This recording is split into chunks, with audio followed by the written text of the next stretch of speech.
Hello my friends, in this video I want to talk about a very important subject, diaphragmatic breathing or breathing with your abdomen. It is very important. Why? Because breathing is very important. We are breathing all of our life, and the way we breathe very strongly affects how we feel, how we think, how we are. And the sad thing is that many people don't know how to breathe well. Many people have really bad or poor breathing habits, and we have never been taught at school about how to breathe and the importance of it. Because indeed, if you learn to breathe better, I can assure you, I'll repeat, I can assure you that your life will be better, that you're gonna see big improvements in your life when you fix your breathing patterns. And fixing breathing patterns, breathing habits, the first thing is diaphragmatic breathing. And the most important thing is diaphragmatic breathing, because all of us should be breathing this way. Diaphragmatic breathing. Under normal conditions, diaphragmatic breathing is the one to do. Where diaphragmatic breathing is the abdominal breathing, where every time you inhale, your abdomen goes out, inflates a little bit, and every time you exhale it goes back into its normal position. This is a natural breathing, and if you observe babies and small children, they breathe this way. They breathe with their abdomen. However, later on in our life, as we become more and more adults, many times this breathing changes and becomes more thoracic, more chest breathing, which is another type of breathing. We have two types of breathing, diaphragmatic breathing, and also we have chest breathing or thoracic breathing. In diaphragmatic breathing, it is the muscle that makes inhalation possible, is the diaphragm. And in thoracic breathing, it is intercostal muscles that makes the breathing possible. Diaphragmatic breathing is way more efficient and effortless than thoracic breathing, breathing with the chest. Because in diaphragmatic breathing, your diaphragm goes down, which is rather doesn't require much energy to be spent. It is a rather effortless act. Whereas breathing with your chest or thoracic breathing, you have to lift and change shape of all of your chest. Your intercostal muscles have to work to make your chest move, your whole ribcage, all of those bones move, which requires much more work. It is much more costly in terms of energy to breathe with your chest, and therefore when you breathe this way, you're gonna spend way more energy, and therefore it is gonna be taxing on your body and making you more tired. Second thing, I'll talk to you a little bit about sympathetic and parasympathetic nervous systems and the way they are related with the two breathings that we have, the diaphragmatic breathing and the thoracic breathing. Diaphragmatic breathing is associated with parasympathetic nervous system,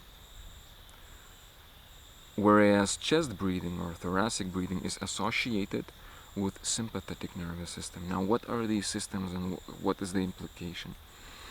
When you breathe through your abdomen, this activates sympathetic nervous system, and this activates parasympathetic nervous system, and parasympathetic nervous system is associated with rest and digest, as you may have heard, or feed and breathe, they also say. Basically, it is a nervous system where you are at peace, you are at rest, and this is type of mode that most of the time we should be in.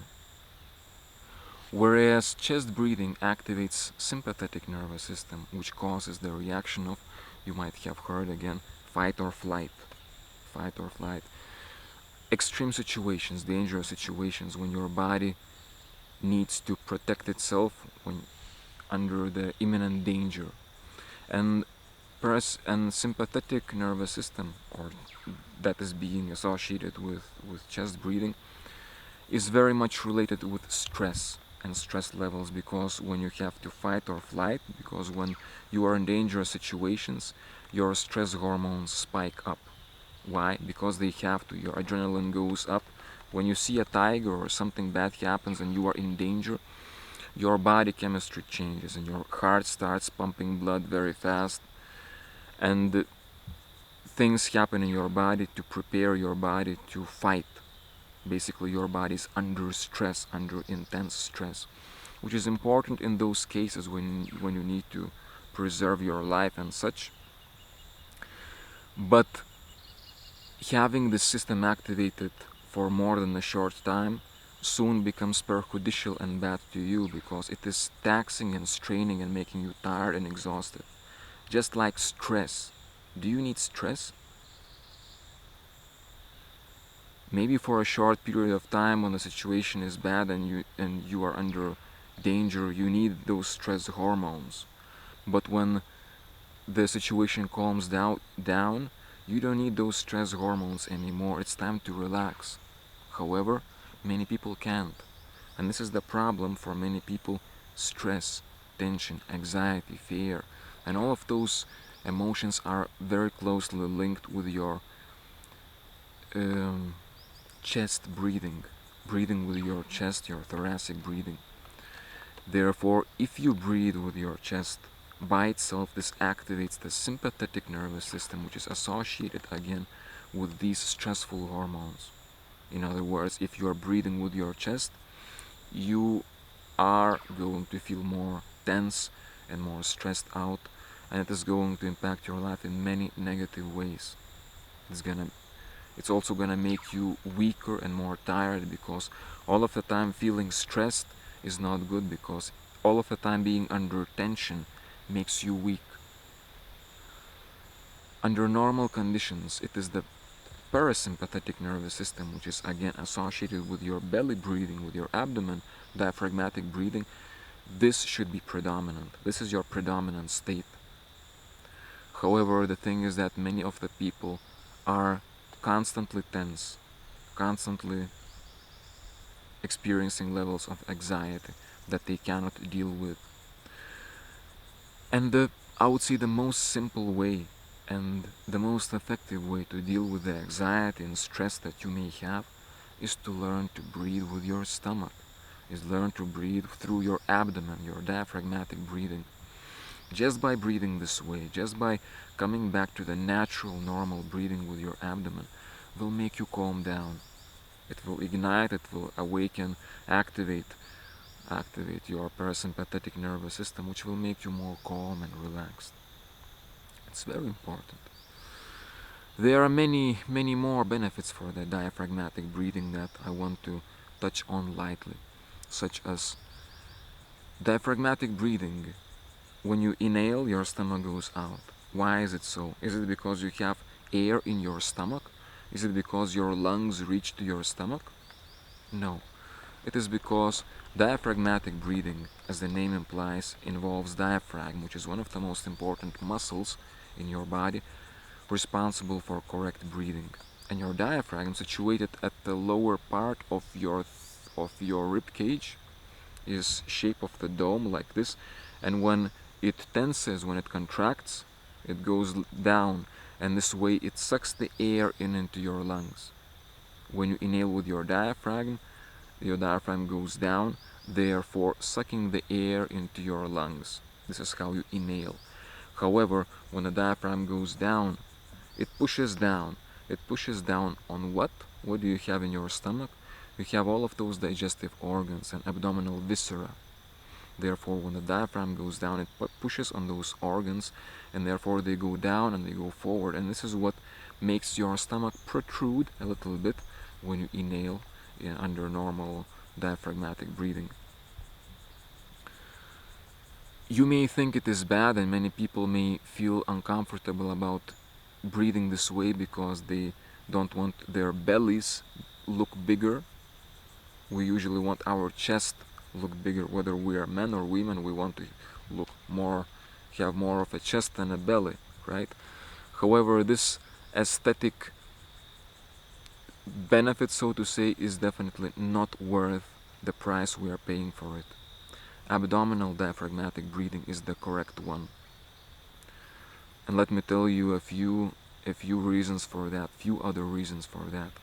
Therefore, every time your diaphragm goes down when you inhale, it pushes down on your abdominal muscles, making them go down and forward, making your belly protrude. However, it also makes them squeeze and become smaller,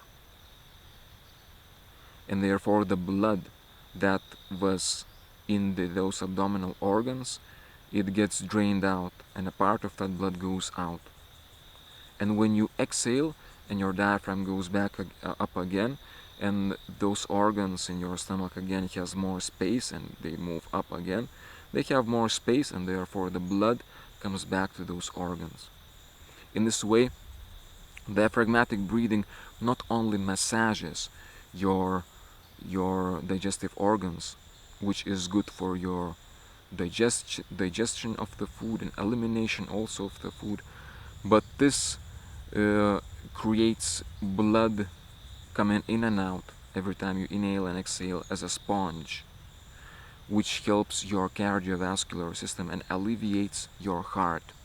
When you breathe with your diaphragm, it alleviates your heart, because although the heart is the most important muscle in our body that pumps the blood, the truth is that diaphragmatic breathing aids in this process by assisting blood circulation in this way. Therefore, when you breathe with diaphragmatic breathing, you do good for your heart, and vice versa. If you breathe with thoracic breathing, your chest breathing, you actually put your heart at strain. And if you're constantly breathing with your chest, you're putting your heart at strain, and you might have problems with your heart, which is of course not good. Another important thing, there are many important things. Let me say another important thing is there is more blood in the lower part of your lungs, closer to your abdomen, than like right here. There is not much blood here. There is more blood in the lower lobes of your lungs. And therefore, when you inhale air into the lower lobes of your lungs, when you breathe in, again, diaphragmatic way, this makes the air closer to the blood, and therefore the exchange between the blood and the air that you inhale is easier. Basically, exchange of oxygen and carbon dioxide is way more efficient and easier when you breathe with your diaphragm. Therefore, it helps you get more oxygen, helps you breathe better when you breathe with your diaphragm.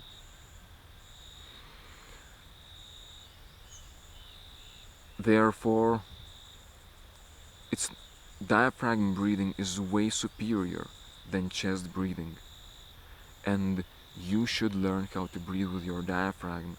And in this way, you will have a better life. You will be more relaxed, more stress-free. You will enjoy a better digestion, and many things. Many things. Many of us, we have learned to breathe incorrectly. Breathe with our chest.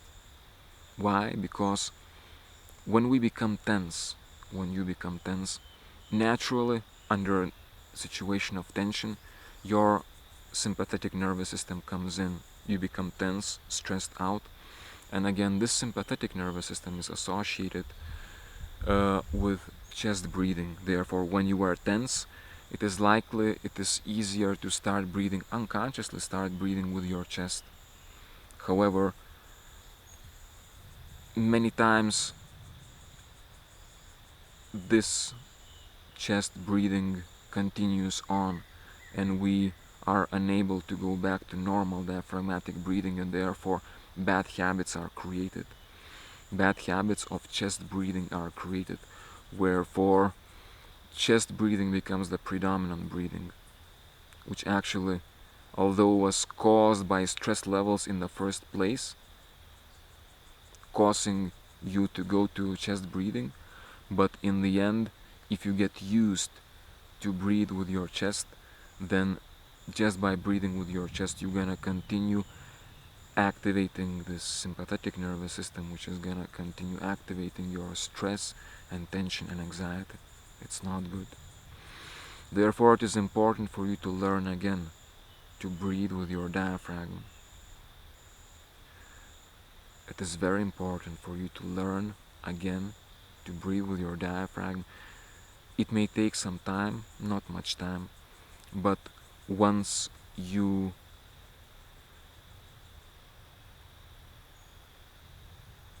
create the habit of breathing with your abdominal area again, it will become a habit by itself,